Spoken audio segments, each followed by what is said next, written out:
Yep, you can see them. Okay, you can see them, right? Okay.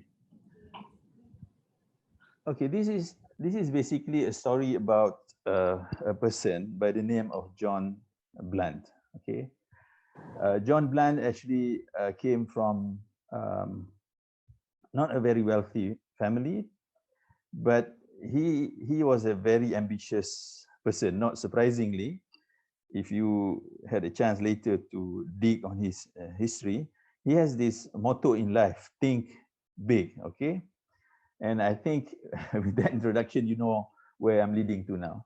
So the story happened, or the incident happened in about 300 years ago, just over 300 years ago, 1719, in London, England. Starting from a humble background, John Blunt worked his way up and he established several businesses. And he eventually became the lead director in one company, which is, I shouldn't say famous, but rather notorious in history. And the company is known as the South Sea Company. Okay. This is a company that was established back in the 1700, early 1700. But eventually what happened was, there was a lot of things that happened then. But eventually what happened was the South Sea Company made a deal with the British government. Masa itu the UK wasn't yet in existence, of course. The UK was known as Great Britain then, right? Okay, so the company made a deal with the British government. And what was the deal? The deal was, okay, the king then, King George the First, would give the monopoly right to South Sea Company to handle all British trade in South America. So in other words, if anyone wants to trade with South America, then they would have to go through this company, which is sounds very lucrative, right? Of course, then the Great Britain was ruling the seas, so to speak. Almost half of all world trade is handled by British merchants or people somehow related to the British government and British businessmen. So this was a particularly lucrative trade. And the deal requires John Blunt to kind of raise 31 million pounds. Now, if you want to know, if you get some idea how much is that, then now it's worth about 8 billion pounds, or about maybe 40, 45 billion ringgit today. Still not much, but this happened about 300 years ago, right? So 40 billion ringgit is definitely a lot of money, you know, then, because the economy was smaller, blah blah blah. Okay, so that was the deal. The British government say, okay, you take over our debt amounting to 31 million pounds then, which is about 8 billion pounds today. In exchange, I'm going to give you the monopoly rights of all trades in South America. So this is the deal between the British government and the South Sea Company, of course. So what was the business model then? Well, the business model was, I think as an economist, I think the business model was initially fine. It was a good business model because what you're trying to, what he was trying to do then was to say, okay, let me assume this 31 million pounds debt, okay, but because in exchange I had this deal with the British government that I'll get a monopoly rights over South America trade, I can then make money and start paying dividends, make some profits out of it. Okay, jadi apa dia buat? He sold shares. Okay, so he split up this 31 million pounds into bits and pieces, into small pieces of shares worth £100 each. And then he turned around and, of course, sold it to the public to finance this undertaking.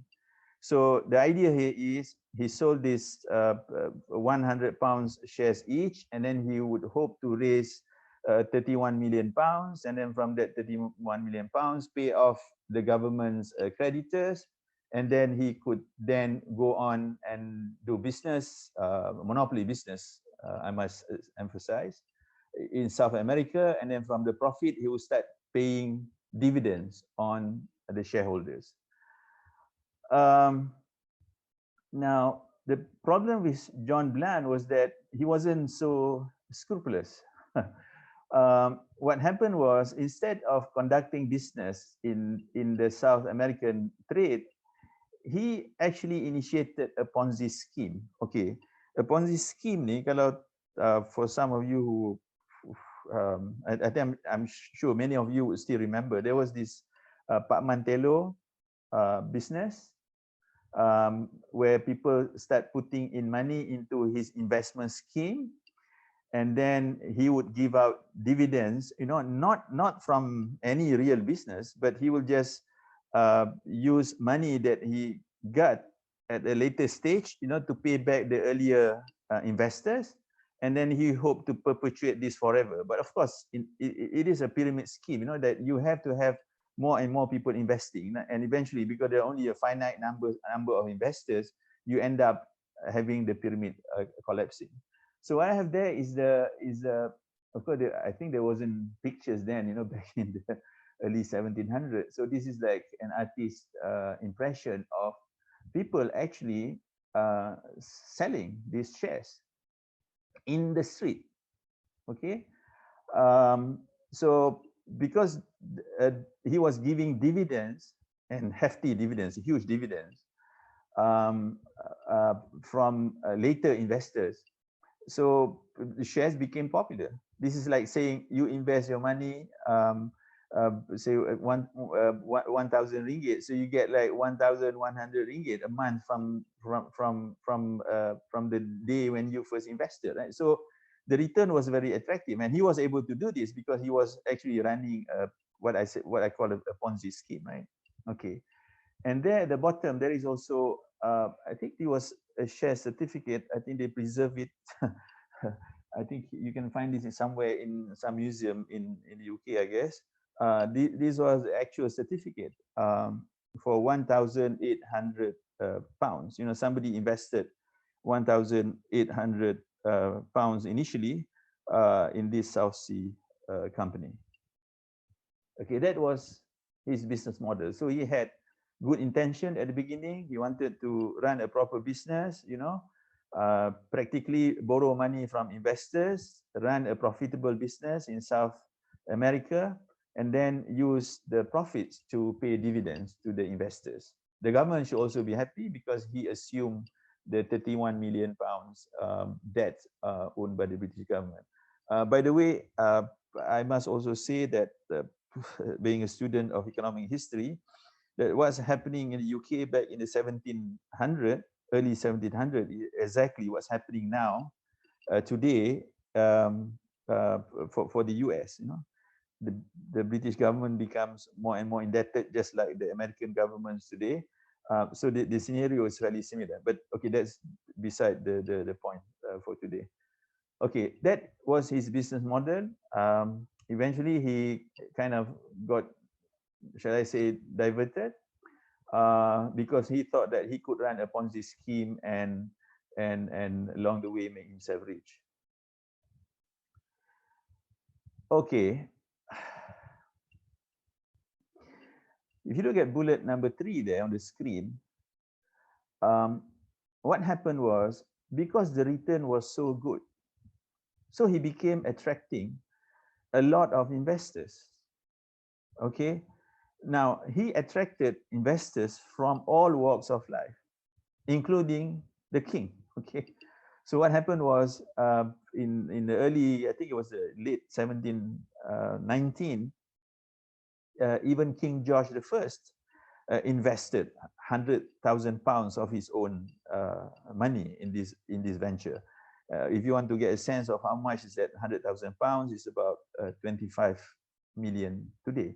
And the chart on the left shows you what happens to the share prices from when it was first sold in 1719 until it eventually collapsed in 1720.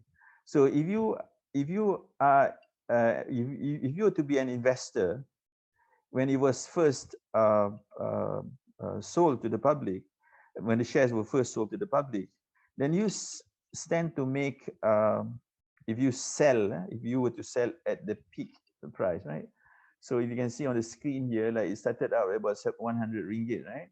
So if you were to sell at the peak of about 1,000, so you make a tenfold kind of profit. So it was very lucrative. What the thing that makes it so good was, in the months leading to the peak, right? Prices was really rising very fast.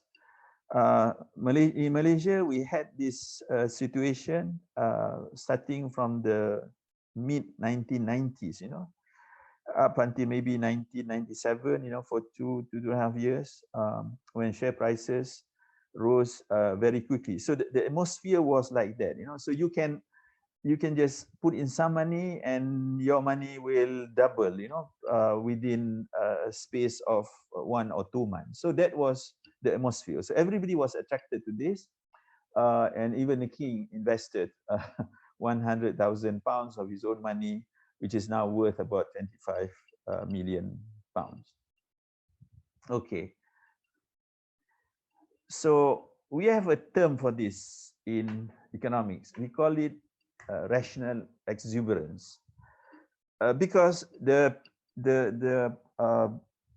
situation was really exuberant, and that's why we call it rational exuberance. Just to show you what people were just going crazy then, there was this, until today you could still visit and go to this hospital. There is this hospital called the Guy's Hospital in London. And the hospital was established by a person by the name of Sir Thomas Guy, Sir Thomas Guy. And actually what happened was, he established the hospital out of some of the proceeds of the money that he made by investing in John Blunt's scheme, So he sold, this is recorded history, he sold shares which he first purchased at 54,000 pounds.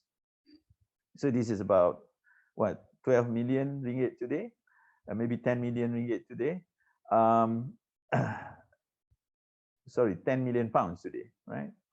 And then he sold it later for a price of 235,000 pounds, which is now worth about 60 million pounds. So I don't know how much out of that money he donated to the establishment of the hospital, but it must have been quite a substantial sum. So people were making lots of money, You invest 10 million pounds, you get, after a year, you get like 5-fold the amount that you originally invested in.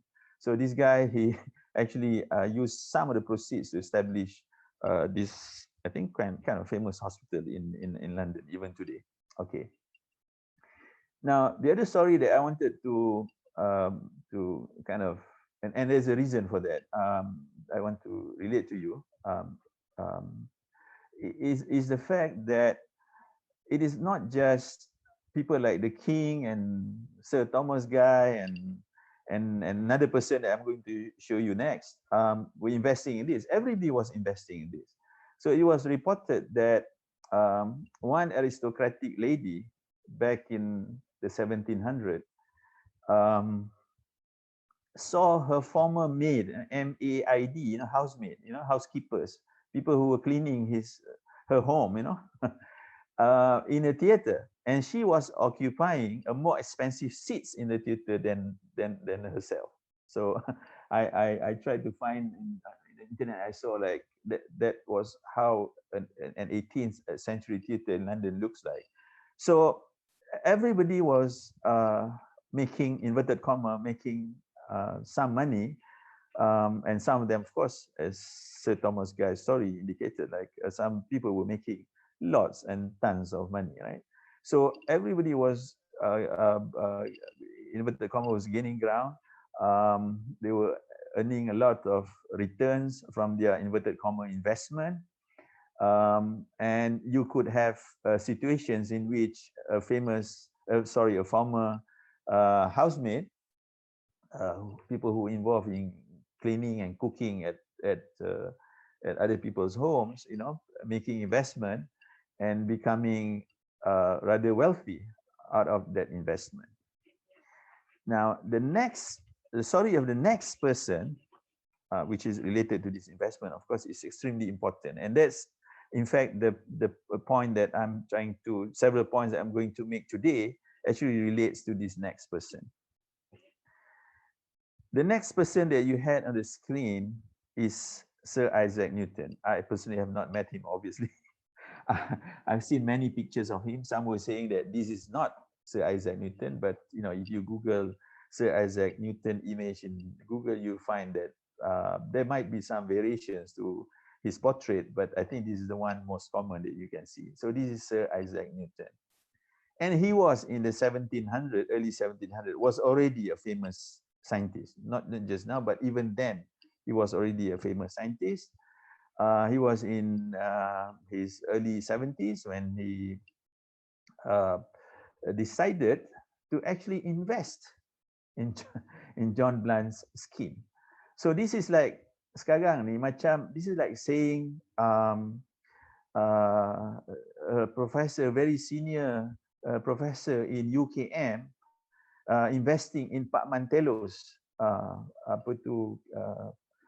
pyramid scheme, Ponzi scheme, right? But this is even more. This is Sir Isaac Newton, the most famous scientist, the most brilliant scientist. Some people say ever, although I don't necessarily agree with that. But he was a brilliant scientist, very methodical, very scientific in his thinking and all that. But he decided to invest. And how much did he invest? He invested £7,000 initially. Okay, and that is his life savings. £7,000. If you want to convert that into today's money, is about 1.5 million pounds today, or 6 million ringgit today, which is, I think, a substantial sum for a person, for an individual.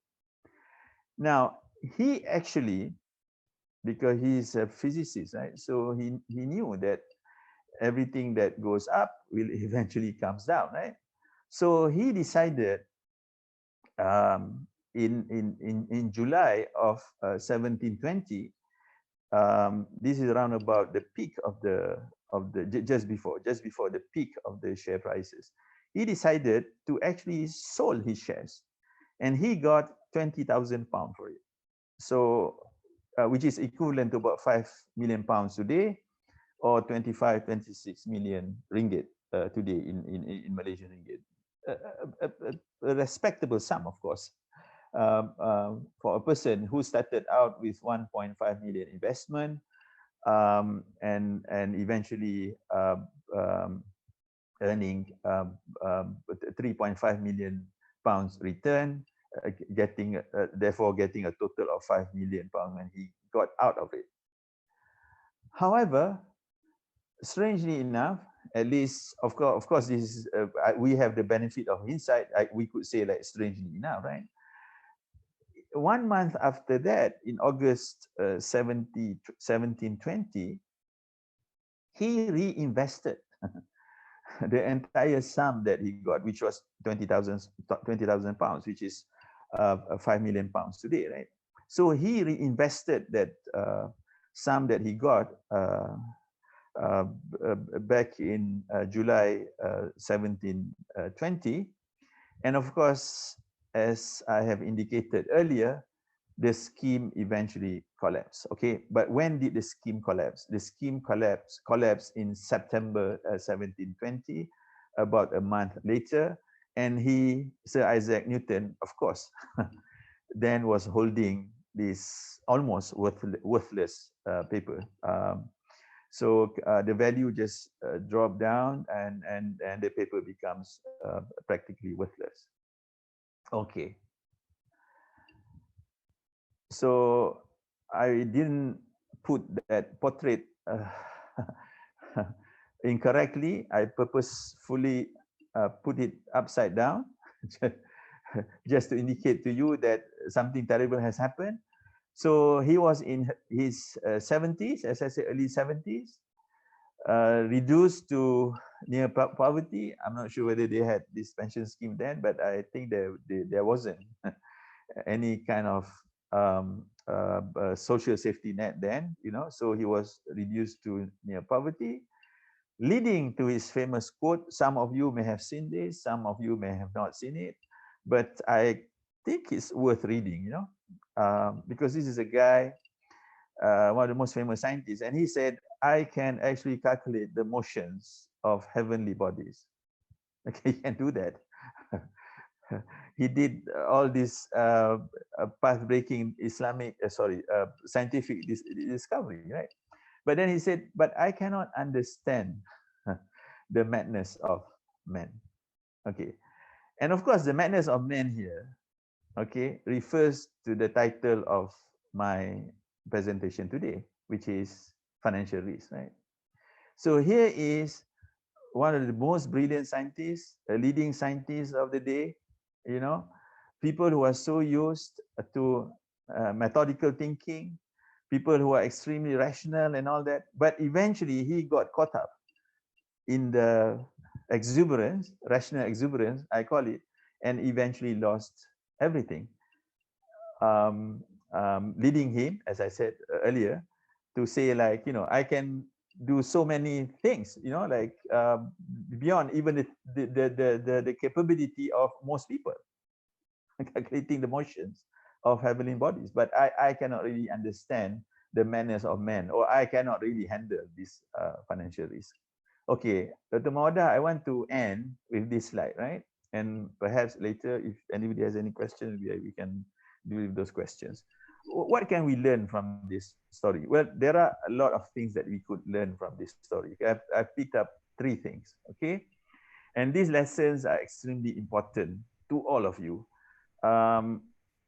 It is extremely important because I know many of you, if you are not as capable or as brilliant as Sir Isaac Newton, you are the most, among the most brilliant, the most capable people in this country, and that's why you are now listening to this presentation, right? You are in this cohort of people who has done really well in schools, in life, in university, and so forth.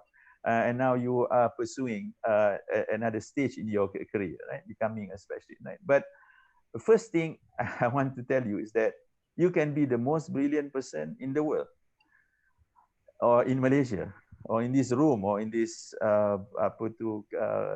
presentation, right? But it is not possible, okay? You are not immune from, you will not be insulated, you know, from financial risk. So this is lesson number 1, okay? And I know that this is in our culture and many cultures.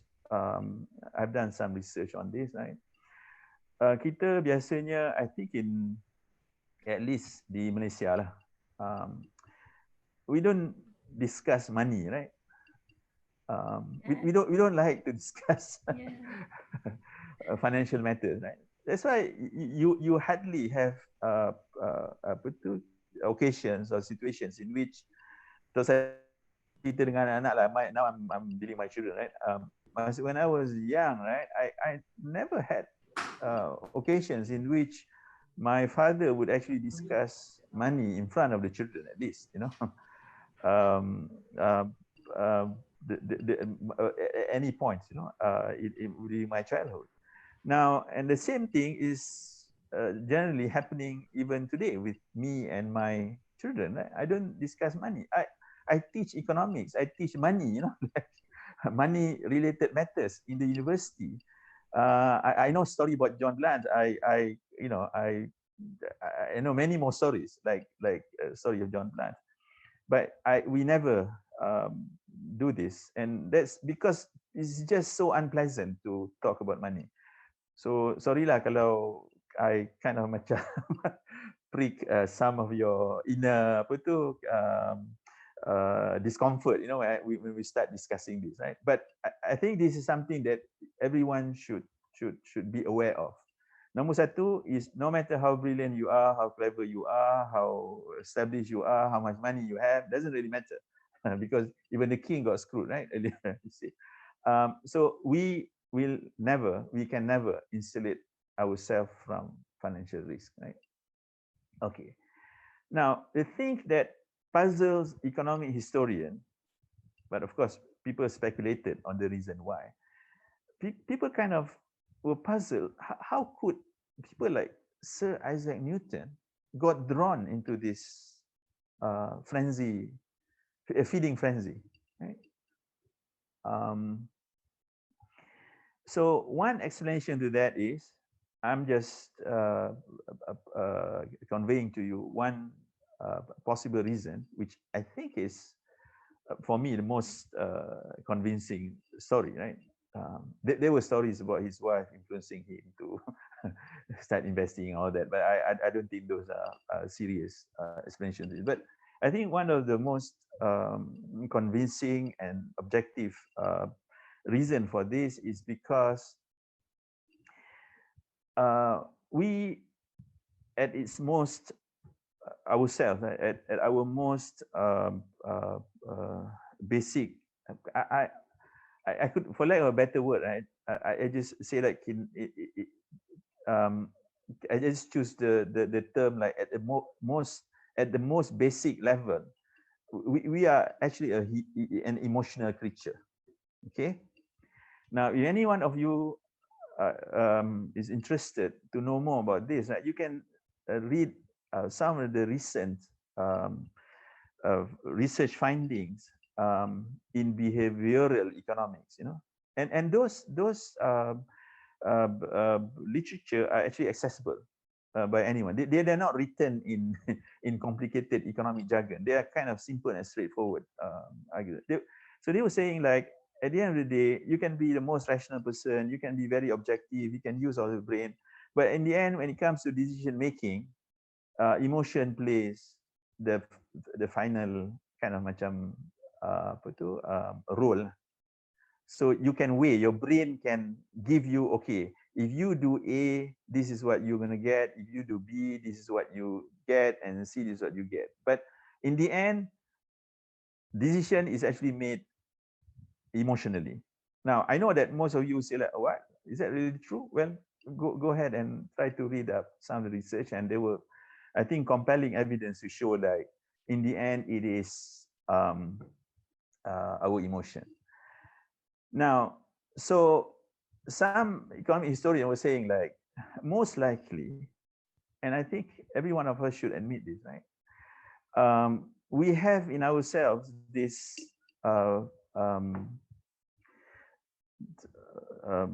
this feeling of many types of feelings, right? But one of them is greed, right? So most people are saying that he was actually motivated by greed. Okay, so his brain may be telling him like, you know, this is a good investment, you should go for it and all that. And even the king has invested in the scheme and so forth. But in the final analysis, he must have been motivated by greed, right? Because you remember that he actually sold the shares initially at 20,000 pounds. But later, when he look around and he says like, oh, everybody is like gaining even more. So greed kind of motivated him to invest again, you know, and of course, in the end, he lost all his money.